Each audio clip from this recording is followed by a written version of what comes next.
Pozdrav svima ljudi, ja sam Wunder iz ekipe Tilproof. Danas imamo dva nova gosta, sa mnom su igrači ekipa Immortal Balkans i SF Form. U pitanju su Sven i Makija. Momci, dobrodošli. Ćao. Pozdrav. Jeste mi dobro, kako ste proveli dan? Pa evo, odlično sam, kak si ti? Ja sam dobro zauzet oko sezone, a čuo sam da si se dobro naspavao do intervjua. Tako da imaš, vjerujem, energije da pričaš. Dosta Makija, kod tebe vidim, ima ljudi igrao. Fenomenalno. Da, ima, ja sam prvu smjenu radio, malo sam isto pripremao neke stvari. Tako, Ajde, dobro je super. uglavnom. Odlično. Kao što znamo svi, počinje nam 4. sezona, vi ste drugi intervju koji imamo tamo da popričamo o svim novitetima koji se dešavaju već vaših ekipa. Kod tebe Makija, stara ekipa, ali novi ljudi, kod Svena potpuno nova ekipa i novi ljudi, tako da ajde počet ćemo Makija sa tobom. SF Form, od kako smo počeli sa partnerskim ekipama, igrali ste prošlu sezonu, međutim niste baš ostvarili neke pretjerano dobre rezultate, pa ako mi možeš reći ukratko kakvi su utisci te vaše prve sezone u BH Ligi? Da, pa prošli intervju sam rekao da nismo nešto puno očekivali od te sezone. Onako imali smo ekipu neku, ne znam šta bi rekao, nismo se jednostavno snašli. Igrali smo mi lanač, prac svaki put, ali jednostavno nešto nije štimalo. Čak na početku smo igrali bolje nego nakon mjesec dana vježbanja zajedno. Tako da to pokazuje da nismo jedni za drugi. Dobro. Ok, Sven, ti si pauzirao prošle sezone, iako je većina tvojih saigrača igrala iz ekipe Atomic, on su igrali za Immortal Balkans prošle sezone, ti nisi bio tu sa njima. Šta se desilo sa tom core ekipom Atomica na kraju? Ta core ekipa je postala, ja mislim da su se zvali Sinking Ship, oni su igrali bili ESL Open. I mislim da su došli do playoffa, ali da nisu dalje išli. A sad nisam siguran gdje su i šta su. Dobro. Ajde onda da ne pričamo više o njima. Makija, vi ste također updateovali roster SF Forma. Imate veliko pojačanje u Nidželi iz Deep Fear-a prošlog sezonskog šampiona. Kako je uopšte došlo do tog pojačanja? Mislim da je mene to poprilično iznenadilo. I šta taj novi roster, kakvu atmosferu pravi trenutno u ekipi?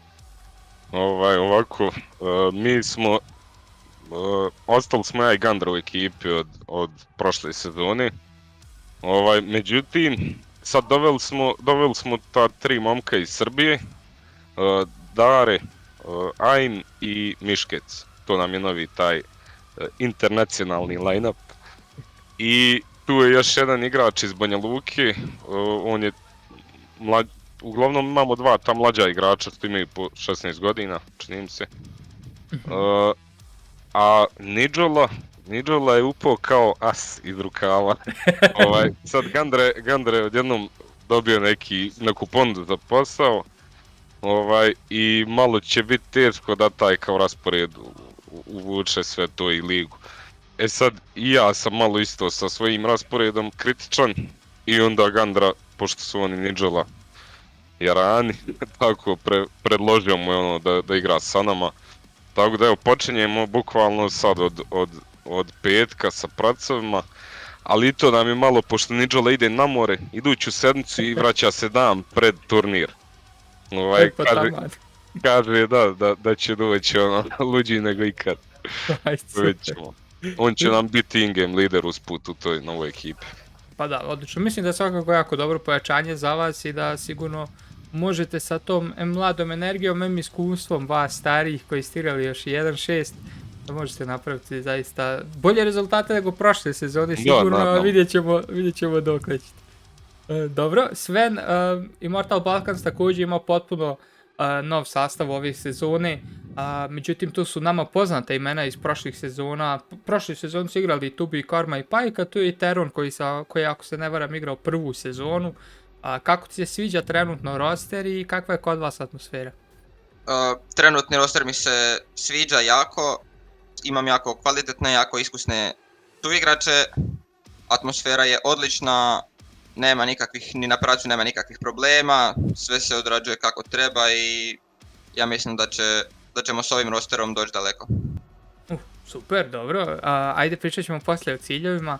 Ajde sad da mi kažete otprilike koje su najveće prednosti mane vaše ekipe. Makija, ti možeš prvi početi. Koja je, ajde da kažemo tako, najveća prednost? Da li je to što imate poslove pa ne možete stići i pracovati toliko ili vidiš nešto drugo tu? Pa, mana jest otprilike što pa i nekako igrali smo sad dosta sa tom ekipom, Gandre je vodio isto being game leader, međutim sad kako on to oko posla, to nam je malo zeznuto, ne mogu reći da je to mana jednostavno, okolnosti takve. Sad mana je što nećemo puno stići vjerbat i nisu prije igrali toliko zajedno, ne znamo se, ali opet nekako mislim da svi imaju dovoljno skilla i iskustva, imamo i te mlađe igrače, no, mislim da ćemo fino sarađivati. Dobro, a prednost, da li su to ti mlađi igrači ili vidiš nešto drugo kao prednost? Prednost? ne znam koje su nam prednosti. Mislim da ćemo tek nakon par mečeva, moći nešto. Da. Ajde, dobro, vidjet ćemo da nakon par mečeva, mislim da je svakako jedna od najvećih prednosti upravo taj mladi talent pool koji ste uvrstili u ovaj roster. Pa čak i ako ove sezone napravite neki veći rezultat, svakako iskustvo njima sigurno znači, s obzirom da spomenuo da imaju koliko 15-16 godina, tako da svaka sezona njima sigurno znači. Dobro, sve, najde da priđemo onda na tebe, koja je najveća prednost i najveća mana Immortal Balkans ekipe? Najveća prednost je definitivno što se svi jako dobro znamo. Korma, Pike i Teron su svi iz istog grada i oni su svi dobri. A isto tako smo ja i Tubi dobri s njima, igramo svi dosta dugo, tako da mislim da je to jedna od naših prednosti. A što se tiče mane još nisam primijetio, ja se nadam da će to tako i do kraja i ostati. To je, ajde, poprilično onako zanimljiv statement da kažeš da nisi vidio nikakvu manu u ekipi do sad. Ni u pracovima nešto, nema manjka komunikacije, ništa. Pa nema, to su sve iskusni igrači, kao što sam već i rekao, svi koji znaju šta se treba raditi. Ok, super, ajde, drago mi je. Dobro, Makija, posljednje pitanje za tebe. Koji je cilj SF Form ekipe u 4. sezoni? Cilj nam je playoff i top 3. Top 3, dobro, odlično, sviđa mi se. Dosta različit odgovor od prošle sezone. Mislim da si tad bio rekao top 7. Dobro, Sven, cilj Immortal Balkans ekipe? Nama je cilj u finalu boriti se za zlato, definitivno. Dobro. Ajde, to je u skladu sa svim odgovorima koji ima dao, tako da nadam se da ćete i ostvariti taj cilj. Momci, to je to za danas. Hvala vam puno na izdvojenom vremenu i hvala vam što ste odgovorili na pitanja i želim vam svu sreću u ovoj sezoni. Hvala.